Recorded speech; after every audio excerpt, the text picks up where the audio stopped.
Hi, I'm Bruce Bolger. I'm founder of the Enterprise Engagement Alliance, and we're a 16-year-old organization now dedicated to making business better by focusing on meeting the needs of our customers, employees, supply chain and distribution partners, and our communities.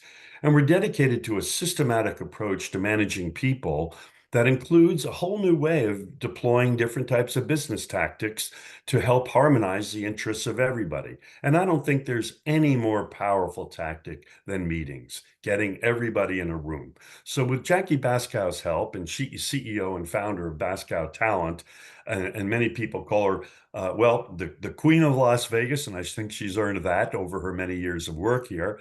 And we're lucky to have also Maria Romano, and she's founder of True Love Knots. And this is really an interesting session today because it's really about what does love have to do with leadership?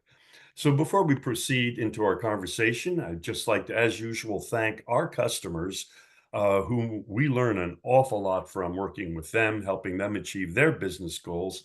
And also to remind everybody that the Enterprise Engagement Alliance, the producer of this program, is all dedicated to sharing information for free. Stakeholder management is a new category of management. It's like total quality management for people, and a lot of people don't know about it. So we give away a lot of free resources to help you get started. And with that, I'd like to start, Maria. Thank you so much for joining us. And I'd love to hear from you. What got you in, first of your quick background of what you do, and what made you think of applying the principles of love to business? Well, first of all, thank you again, Bruce and Jackie, for the opportunity. Just quick disclaimer, if you do hear a barking, there's another redhead in the house. It's my golden retriever, so I'm going to apologize to everybody for that. And, welcome everybody also that's actually listening to the show or watching the show. And it's interesting because my background comes from the hospitality industry. So it evolved from there. I was the owner of a car rental company here in Las Vegas, Bruce, and Jackie knows that. That's how I met her many years ago, 40 plus years. And I hate to say that, right, Jackie? But it's true. And I owned a car rental company with my late husband. And I was actually one of the first women to be awarded a contract in a large major airport for car rental. And I ran our car rental company.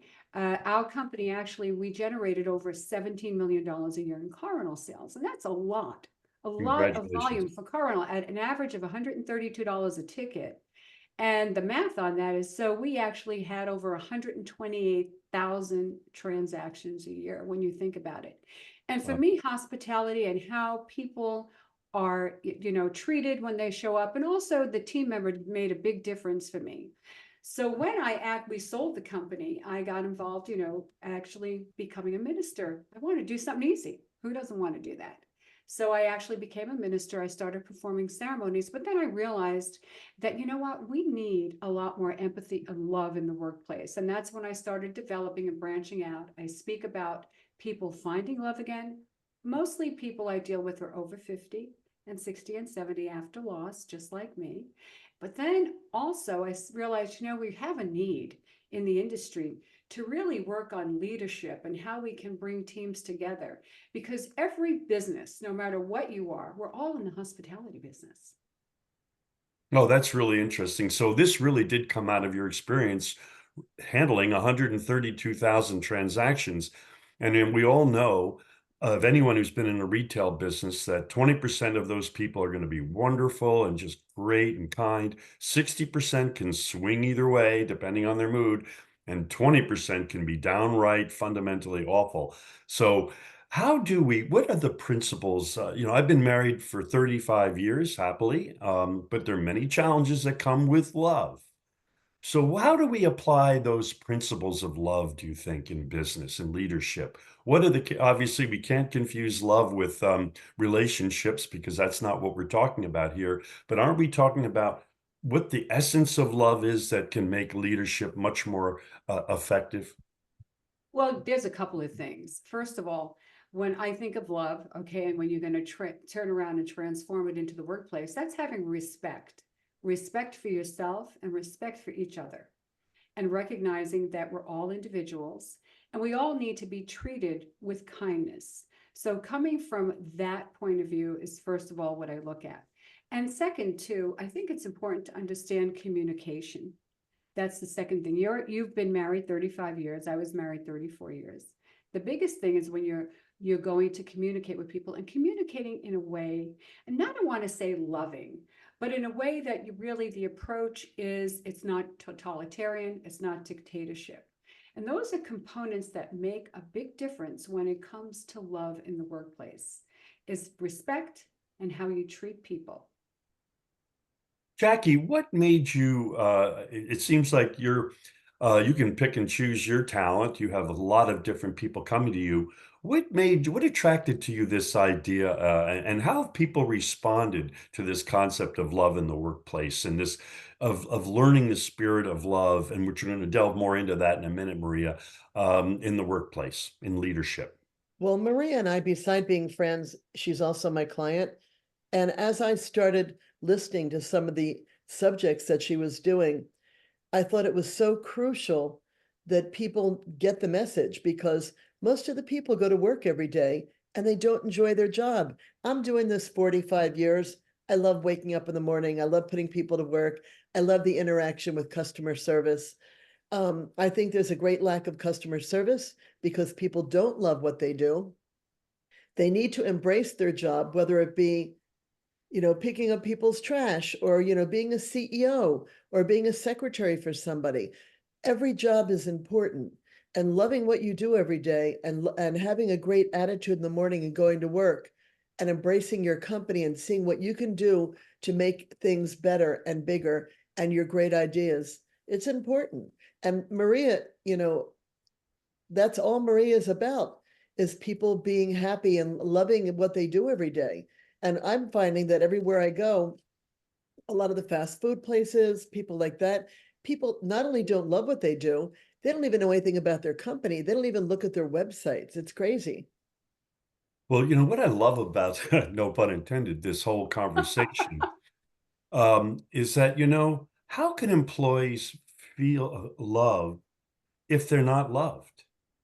And the way major companies treat employees, Maria, and you were in the hospitality industry, look at these companies. The reason the employees don't express love, I don't think they feel love. They can be laid off in a minute. They're treated like they're a commodity. They could have worked at the company for 30 years and they're totally ignored.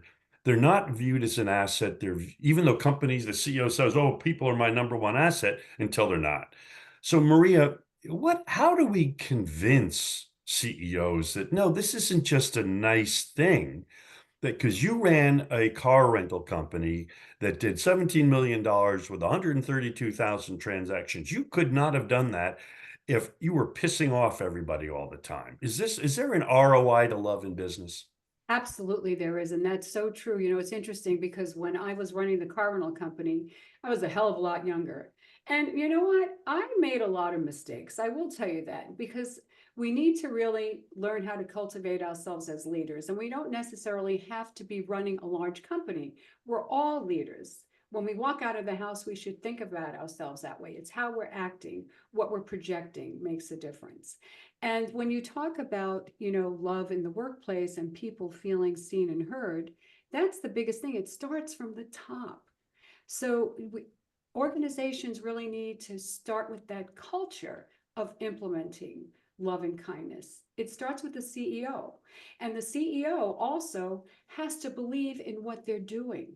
Sometimes companies are run by board of directors, right? And they'll tell them, they just they charge them with something they have to do, numbers they have to meet.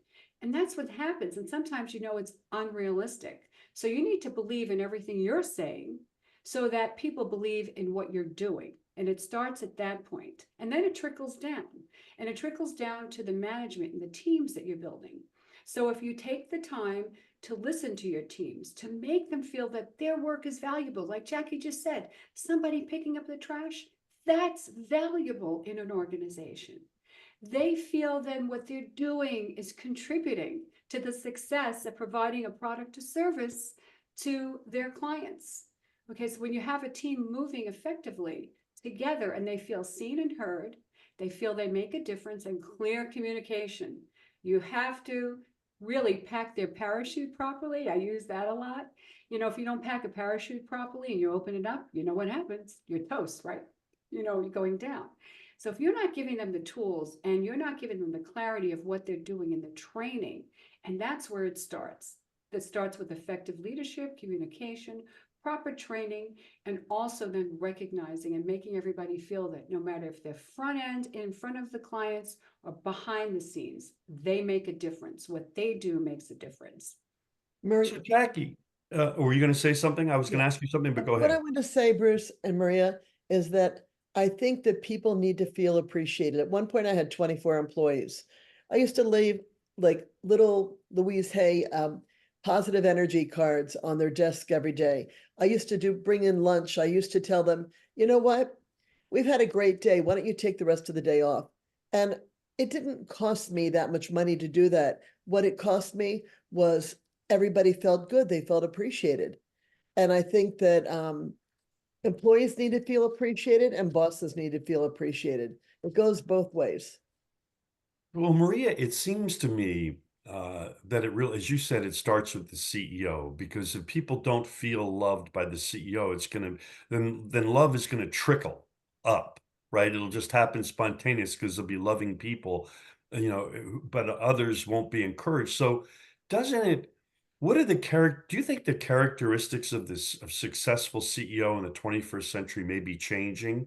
That we're moving from sort of the Jack Welch, and God rest his soul, model of, just get rid of the bottom and charge, charge, charge. I saw that Goldman Sachs, or one of the big investment, maybe it was JP Morgan, they're no longer going to make their bankers work any more than 80 hours a week. Um, are we seeing, do we think we need to have a new paradigm in leadership for the 21st century? You know, interesting about, you're right, JP Morgan, about their employees not working 80 hours a week. I saw that article and that was devastating. Crazy. And because we're so focused on the transactional, and I think that's the key thing, maybe by the board of directors, so on and so forth, but it really, when you start to include people, and again, starting with effective communication, but you know what, it starts with two things in order to be a great leader. And again, what we're talking about is not just limited to running a large company. This is something that everyone could do in their everyday life. So those of you who are listening, you need to be able to inspire and aspire. Okay, and that's part of influence. So when you are dealing with your team, your organizations, you need to inspire them. And that's why I go back to, you have to believe in what you're saying. And then when they believe in what you're saying, they're thinking about, okay, now, how do I aspire? How do I take action? So the inspiring part is they believe in you. They want everyone to succeed. That inspires them. And then the other side of the brain says, okay, how are we going to take action? How are we going to make this better? That's one component. But also another component is when a CEO, we all know listening is the biggest skill. And one of the stories I always go back to is Nelson Mandela. He was a great leader. And he was asked, how did he become that? Because we're not taught. We're really not taught how to do that. It's really your, experiences in life. And he said he used to go with his dad to the tribal communities when they would have their meetings, and he would sit down next to his dad. And they usually knew what the topic was, and his dad was the last one to speak after everyone. The last one to speak. That's hard. Think about that. We're always walking into a meeting with what we have on the agenda. But how about letting others feel like they're part of it? And another thing. Beautiful. And one more thing I do want to add, it's Please. so key component, is when a leader says, you know what? We're going through our challenges, because every company has challenges. What do you think we can do to make it better? When you ask other people for help, they trust you. So it goes both ways. And that's how I think leaders are making changes, or we hope they do. And I want to get my message out there. Well, that's excellent insights, by the way. And by the way, it is related to marriage, and I'm not a marriage expert, but I do know the wisdom that when people are upset, the first thing they want to do is be listened to. in any case, and that applies to men and women. First and foremost, and you know, the two things, Jackie, and by the way, you have tons of clients and you see all these different cultures. If you had to say in a percentage, okay, in general, of cultures that you run into, I know you have a lot of wonderful clients, and the individual people are probably 80% of them are wonderful or great to work with. But how many cultures are built on love? How many cultures do you really run into when that whole group is together? That room just feels loving and warm. Uh, how often do you encounter that? Or do meetings you often feel love even if there isn't love? Very funny you should ask me that today. I happen to be booking half a dozen speakers in Dubai. And one of the people that I'm dealing with, one day they're very nice and the next day they're very mean. And it's for no reason. And it's like, I find that people are unhappy. A lot of people are unhappy in their jobs, so they want to throw it on the people that they're dealing with. And I find um, a lot of the people I deal with in the Indian culture are very spiritual, very kind, very sweet. A lot of the other cultures, it depends on the culture. My Italian clients, they're very hyper and they want to get it done immediately. And that, they're very, a lot of them are very on the edge, like in a race. I think it all depends on where they live and what's going on and, what the pressure is, for the day on that job to deliver. And I think what's really important is a lot of people right now, they're coming to work because they need to make money and they want to know how many hours can I have this week? How much money can I make this week? Not when they get into your office, what can we do today to make a difference? What can we do today to make the company better or to engage new clients? It's never what can I do? It's like, how many hours can you give me? And it's sort of disillusioning. And I am trying to re-educate a lot of people that I know that I've worked with for a long time to it's not about just coming in and making a quick buck. It's coming in and what can we do today to make a difference? How do we make a difference with our clients? If I know somebody that has a certain budget and they can't meet the budget on what they want, I try to work around it because I love them. They're my clients. I want to embrace them. I'm when you love what you do every day, you give back. It's not just about taking. Don't you think, Maria? Oh, I agree with you, but it's interesting. You talked when you were asking Jackie that question, Bruce, about, meetings and you really need to make people feel, number one, that they're safe. So whenever they're going into a meeting, that what they say is a safe space. I mean, provided, you watch what you're saying, that type of thing. So I think that's important. And again, you said listening is the key thing as well. And, when they're coming into meetings, what the purpose is and being able to, again, send out an agenda, let people know what you're going to be talking about, and also giving people room to air what they want to air, predicated on the meeting. But I think meetings today also need to be looked at a little differently because it's all not one-sided. And that's the key thing too. Well, it's so interesting. You remember if you were alive at that time, I was just a tiny kid. What did John F. Kennedy say? Ask not what your country can do for you, ask what you can do for your country. Well, I think that applies to business as well. And most people, I don't think, are going to give any more than the basic to their company because they don't think their companies give anything to them. They don't have that pride in the company that they do in the American flag, right? Or our culture. So, Maria, how did it seems to me there's only one way to convince CEOs that the old paradigm is bad, that having people sad on Sunday night is not good for business. And I think like 70% of people in different surveys I've seen, Sunday at the end of the day is their worst day of the week almost because they're dreading going to work. So, how do we convince CEOs? And then I want to end the session talking a little bit about what you do in your meetings to help convince CEOs and bring to life these principles. And somehow we accidentally lost Jackie. I don't know what Maybe happened. she'll come back on. I hope she will. There she is. So, Okay. Maria, what do we have to do to convince CEOs? And then let's talk a little bit more about taking how we can use your format in a way that can't be done in a Zoom meeting like this? Well, first of all, it's interesting you talk about CEO and leadership, okay? Because you're right, you have to convince them. They want to see an ROI right away. So, quick story, okay? There was an engineer named William E. Deming. And William E. Deming, have you heard of the story? He's one of the founders of our whole movement. Okay, so that's what I was going to give you an example. So for your listeners that might not have heard this, he was sent right to Japan. He worked with Toyota as they were then rolling out the Camry. Okay, and when they rolled out their Camry, the Camry was a success. Ford was floundering with the Taurus. So Ford then hired him to come out and he worked with Ford and he was a mathematician. And what he recognized, there was a big difference.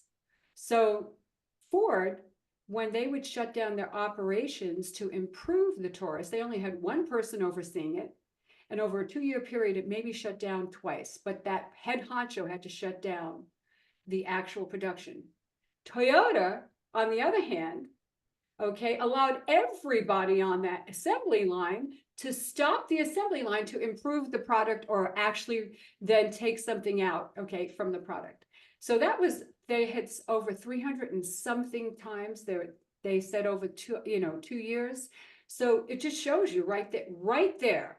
And that product was a hit right there in itself. If any CEO is listening or anybody that's aspiring to be one, when you have your team involved, and again, going back to knowing that they make a difference, going back to Jackie's point about the person picking up, right, the trash, that's the ROI.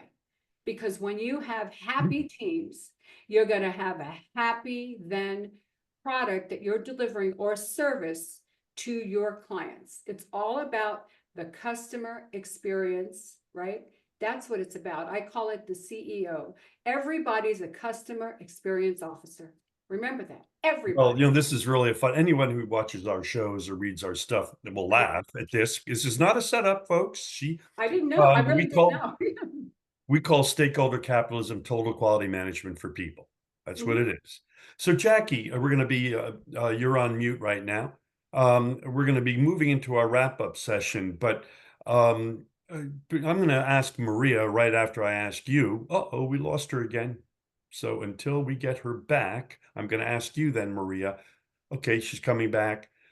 Jackie, how much do you think that, we've been really promoting this whole concept of meaningful meetings, of really looking at how we can make sure our meetings do not do what we're doing on this show. Because anybody can, this show is a panel discussion in a traditional meeting program, right? And during that time, people could be meeting each other, interacting, interfacing with the speakers, like with Maria.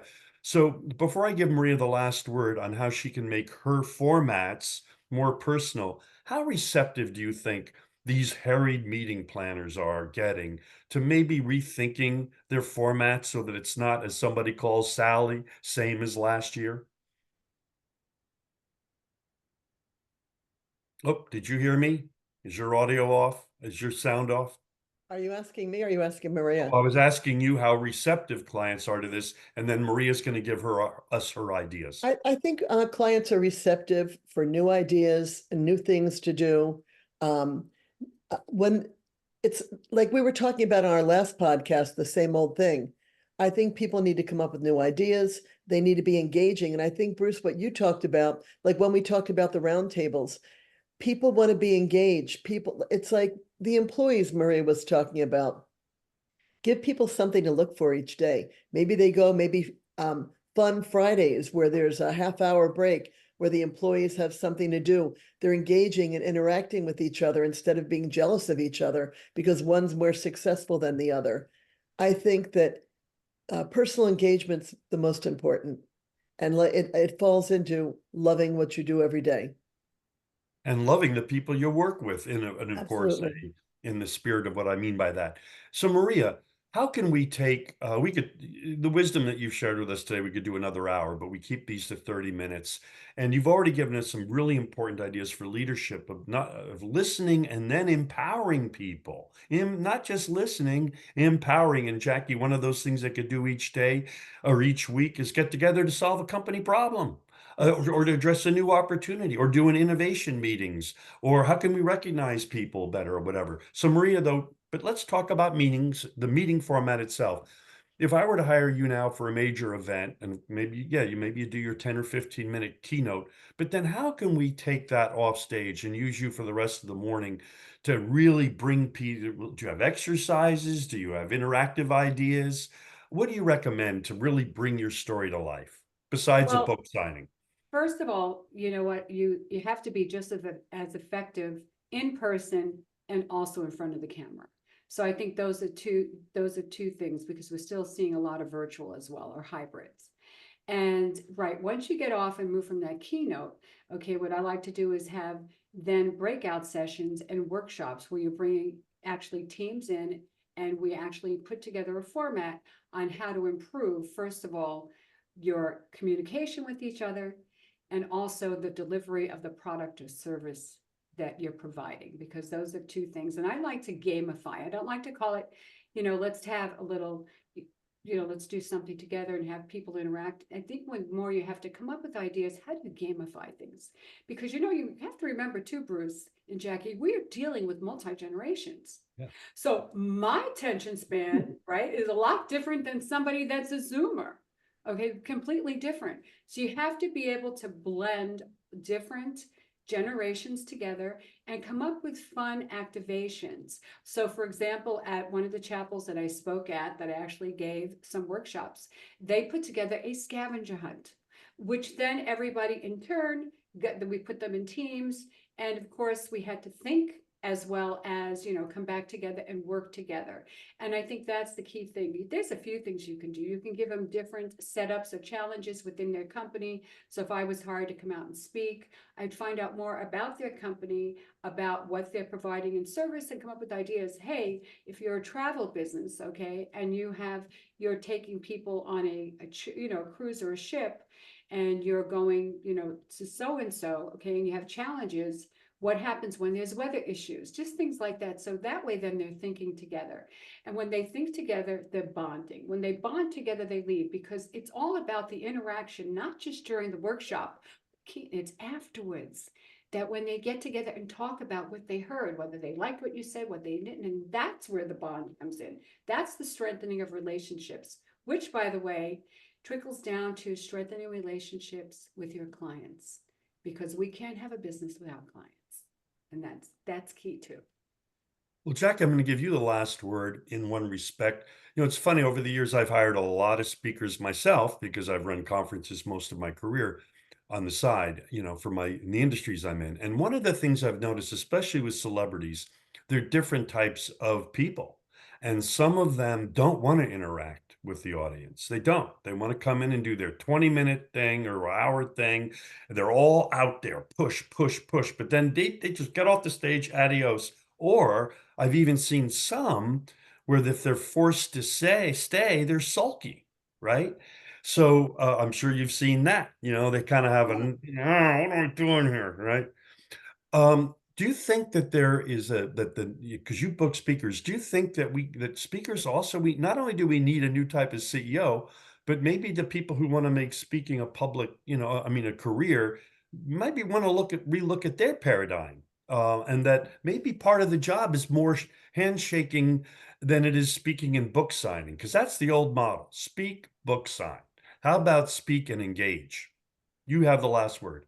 I love speak and engage. I think that people want to be touched. They want to feel it. They want to be able to talk to that person and get some knowledge, they want to take from them.